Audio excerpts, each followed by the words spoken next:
Hi, my name is Shreya. I'm the founder of Your Image and I talk about work psychology and executive presence. In this video, I want to talk about something that I hear very often from clients. That is, I'm very good at my work and I can speak about my work and my technical skills, but when it gets to social discussions or off-work related discussions, I'm very bad at it. So what can I do? Okay, before I address this, there's one thing I want to say. We don't have to be extroverts or these naturally dynamic people to walk in a room and talk. These are mutually existing things. They are independent but can coexist very well. I am a private person, a situational introvert, but I have good social connections. So these two can go on very well.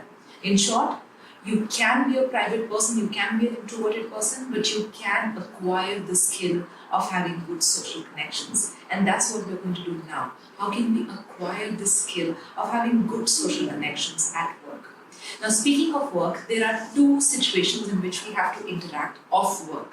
One is with those who we frequently deal with or work with, our internal stakeholders, or our colleagues, our subordinates, our peers, or our senior folks. These are the folks who we continuously meet. So how can I have social discussions with them versus people who we don't end up meeting often? And how do I start discussions or social conversations with them?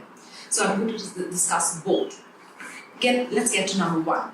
People who we meet frequently. They know us. They know who we are. So we don't want to get into our story from the get-go. They've been working with us. So what we want to discuss with these people is more current situation specific subjects like, hey, you know what, the meeting room looks very different today. Is the new light on? So in short, if you start talking about current situations before getting into the meeting or before any work related discussion, it really helps. Current situations which are common to both you and me. For example, the table in the meeting room, the lighting, how the coffee is tasting different for all of us, or you look tired, for example. I hope you had a good sleep. And that's how the discussion can go on and you can take it further from there. Hopefully, if the others will also pitch in with this. Now, speaking about people who we don't meet often and we want to start social discussions with them, what do? You want to prepare your elevator speech very well with these people.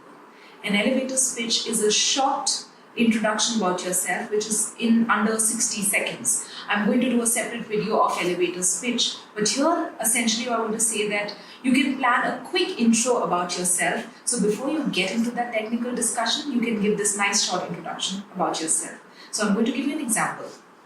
If I'm meeting an external stakeholder for the first time and I know that we have a set agenda, but I don't want to get into the technical discussion right away. So what do? So I will say, let's call this person Paul. So, hi Paul. Finally, we get to meet. As you know, I'm Shreya. I've been in this organization for about 10 years now. I have a family of 4 here in Bangalore and I live here with them, not very close to this office space. And I have few points that I want to discuss with you in the next 1 hour. And after that, I have some lunch scenes on and I will discuss what we've planned for lunch for you. So something like that, this is not, of course, the most well-prepared elevator speech and it was ad hoc from my end, but I hope you get the idea. What is it that you can do? So essentially have a quick 30-second introduction, which is more generic, which is not talking about your work, which is touch basing on your personal as well as professional life, so that a social discussion can go on for a minute or two, and then you transcend to your work-related discussions. So I hope these two techniques will help you deal with social situations which can be very awkward. And once again, you don't have to be an extroverted person to have successful social connections. Both can coexist very well.